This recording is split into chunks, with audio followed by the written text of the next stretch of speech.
Conference ഹാളിലെ projector സ്ക്രീനിൽ നമ്പറുകളും ഗ്രാഫുകളും മിന്നിമറയുന്നു.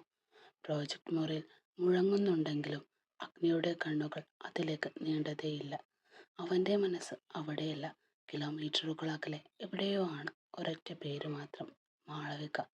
അവളെ കാണാതെ, അവളുടെ ശബ്ദം കേൾക്കാതെ ഇരിക്കുന്ന ഓരോ നിമിഷവും അവന് ശ്വാസം മുട്ടുന്നത് പോലെ തോന്നി. ആ മുഖം മനസ്സിൽ തെളിയുമ്പോഴെല്ലാം ഉള്ളിലൊരു പിടച്ചിൽ അനുഭവപ്പെടും.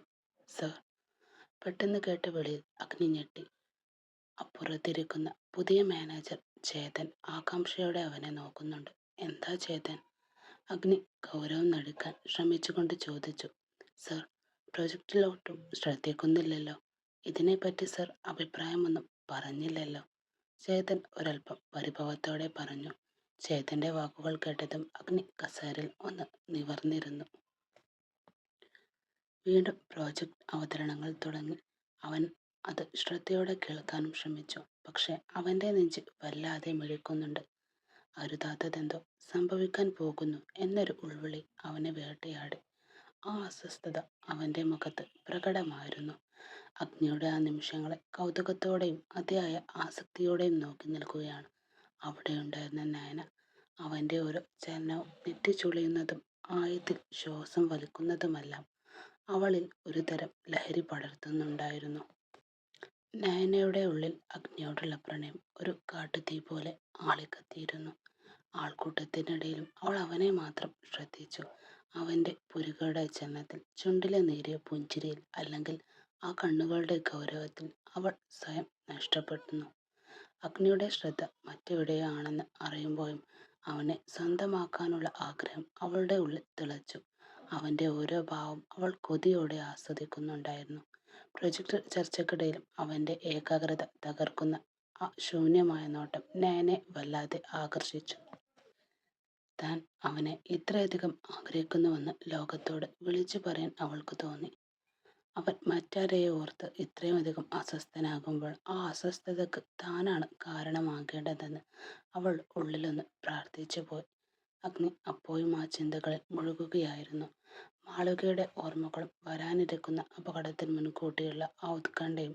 എന്നാൽ അവൻ്റെ തൊട്ടടുത്തിരിക്കുന്ന നയനയുടെ കണ്ണുകൾ അഗ്നിയോടുള്ള തീവ്രമായ ആസക്തിയുടെ ഒരു പുതിയ കഥ മെനയപ്പെടുന്നുണ്ടായിരുന്നു. പ്രണയവും ആശങ്കയും ഒരേ മുറിൽ രണ്ടിടങ്ങളിൽ കുടിയേറിയ നിമിഷം. ഹരിദാസിന്റെ കണ്ണുകളിൽ ഒരു തരം മരവിപ്പ് പടർന്നിരുന്നു. തൻ്റെ കുടുംബത്തിനു വേണ്ടി ക്രിസ്റ്റി കാണിച്ച ഓരോ സഹായത്തിനും ഓരോ കരുതലിനും പിന്നിൽ അവൻ്റെ നിസ്വാർത്ഥമായ സ്നേഹമാണെന്ന് അദ്ദേഹം വിശ്വസിച്ചു പോയി.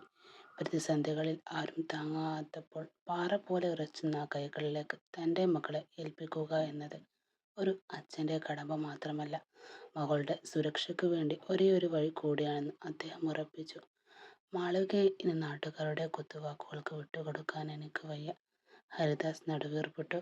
അവൾക്ക് സംരക്ഷനായി ക്രിസ്റ്റിയല്ലാതെ മറ്റാരും വരാനുമില്ല. മുറിയിൽ ഒരു നിശബ്ദത തളം കെട്ടി നിന്നു. മാളവികയും അമ്മ പാർവതിയും കണ്ണീരോടെ പുറത്തേക്കിറങ്ങിയപ്പോൾ വാതിലുകൾ അടഞ്ഞു. തളർന്നു കിടന്ന ഹരിദാസിന്റെ മുന്നിലേക്ക് ക്രിസ്റ്റി പതിയെ നടന്നു വന്നു.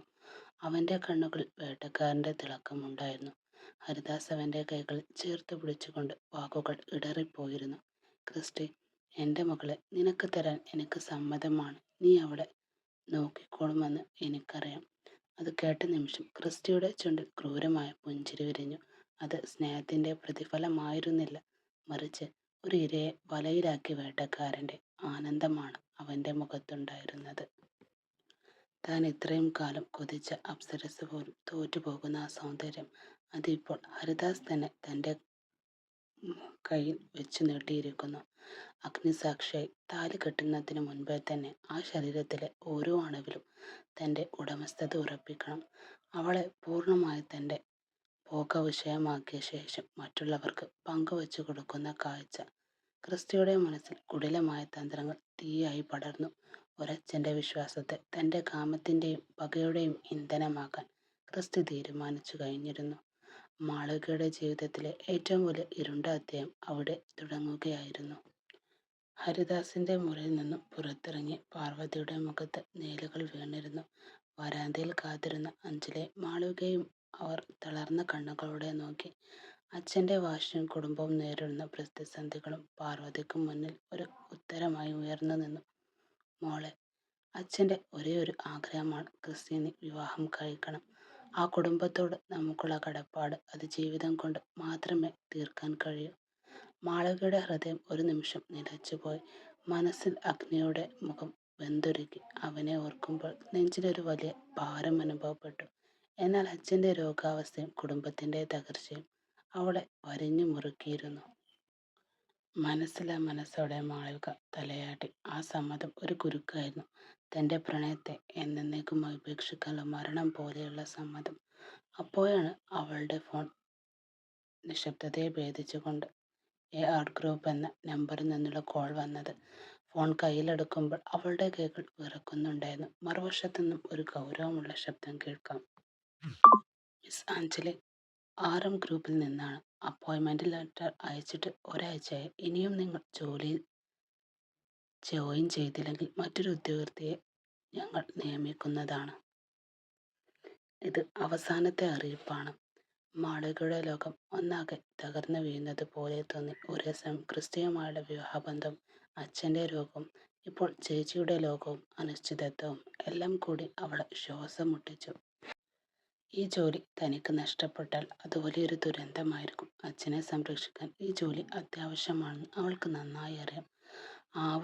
ആകുലതയുടെ കൊടുമുടിയിൽ നിന്നുകൊണ്ട് അവൾ പെട്ടെന്ന് മറുപടി നൽകി. സർ, ഞാൻ നാളെ തന്നെ ജോലിയിൽ പ്രവേശിക്കാം. ദയവായ അവസരം എനിക്ക് നഷ്ടപ്പെടുത്തരുത്. ഫോൺ കട്ട് ചെയ്തപ്പോൾ അഞ്ജലി ഭിത്തിയിലേക്ക് ചാരിയിരുന്നു ആലോചിച്ചു പോയി. കണിമംഗലം തറവാടിന്റെ ഉമ്മറത്ത് വിശ്വരൂപം പൂണ്ടു നിൽക്കുന്ന സേതുലക്ഷ്മി, മുന്നിൽ തല താഴ്ത്തി നിൽക്കുന്ന അരുണിനെയും അവന്റെ പിന്നിൽ ഭയന്നു വിറച്ചു നിൽക്കുന്ന ആ പെൺകുട്ടിയെയും കണ്ടപ്പോൾ അവരുടെ ഉള്ളൊന്ന് പിടഞ്ഞുപോയി. നീ എന്താടാ ഈ കാണിച്ചു വെച്ചിരിക്കുന്നത്? സേതുലക്ഷ്മി പതർച്ചയോടെ ചോദിച്ചു. നിന്റെ ഈ തോന്നിവാസൻ അച്ഛനറിഞ്ഞാൽ ഞാൻ എന്തു മറുപടി പറയും എൻ്റെ കൃഷ്ണ? അരുണിന്റെ പിന്നിൽ ഒരു തണൽ തേടി നിൽക്കുന്ന പെൺകുട്ടി നേരെ അവരുടെ കണ്ണുകൾ നീണ്ടു. നീ ആ രാമന്റെ മകളല്ലേ? ഒവ്. ആ പെൺകുട്ടി പതർച്ചയോടെ മറുപടി നൽകി. നിനക്ക് എത്ര വയസ്സുണ്ട് മോളെ? എനിക്ക് 20. കാർത്തുമ്പി വാക്കുകൾക്കായി തപ്പിത്തടഞ്ഞു. നിനക്കെങ്കിലും ഇവനെ ഒന്ന് പറഞ്ഞു മനസ്സിലാക്കിക്കൂടായിരുന്നു? സേതുലക്ഷ്മിയുടെ ചോദ്യം കേട്ടപ്പോൾ കാർത്തുമ്പി പതിയെ അരുണിനെ ഒന്ന് നോക്കി. അവളുടെ കണ്ണുകളിൽ അപ്പോഴും നിസ്സഹായത നിറഞ്ഞിരുന്നു. അമ്മേ, ഞങ്ങളെ ഇനി അകത്തേക്ക് കയറ്റുന്നുണ്ടോ ഇല്ലയോ? അരുണിന്റെ സ്വരത്തിൽ ദേഷ്യം കലർന്നിരുന്നു. ദേവീക്ഷേത്രത്തിൽ വെച്ച് കാത്തുമ്പിയുടെ കഴുത്തിൽ താലിയും നെറ്റിൽ സിന്ദൂരവും ചേർത്ത് നേരെ ഇങ്ങോട്ടാണ് അവൻ വന്നത്. കഴിഞ്ഞ 15 മിനിറ്റായി തുടരുന്ന ഈ ഉപദേശം കേട്ട് അവന്റെ ക്ഷമ നശിച്ചിരുന്നു. അകത്തേക്ക് കയറാൻ ആഞ്ഞു നിന്ന അരുണിനെ അമ്മ ഒന്ന് രൂക്ഷമായി നോക്കി. അമ്മ ഇങ്ങനെ നോക്കി പേടിപ്പിക്കുക.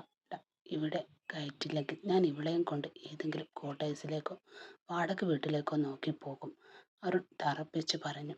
അരുണിന്റെ വാക്കുകൾ മുഴങ്ങിക്കേട്ടതും ഉള്ളിൽ നിന്ന് ഓഫീസ് ഫയലുകളുമായി സേതുമാധവൻ ഉമ്മറത്തേക്ക് കടന്നു വന്നു. കടുപ്പത്തിലുള്ള ആ നോട്ടം അരുണിനെ ഒന്ന് നേരെ തിരിഞ്ഞു. അതിനുള്ള പൈസയൊക്കെ നിന്റെ കയ്യിൽ ഉണ്ടോടാ?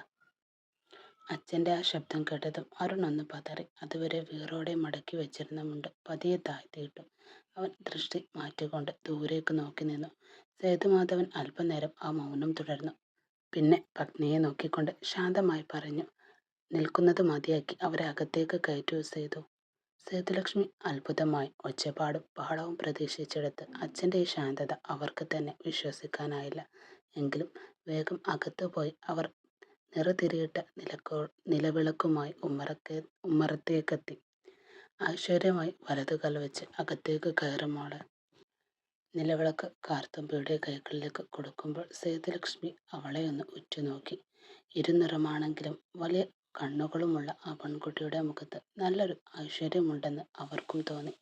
ഇനി ഇവരുടെ ജീവിതം വസുവിനെ പോലെ ആവാതിരുന്നാൽ മതിയായിരുന്നു. ഒരു ദീർഘശ്വാസത്തിൽ അവർ സ്വയം പറഞ്ഞു.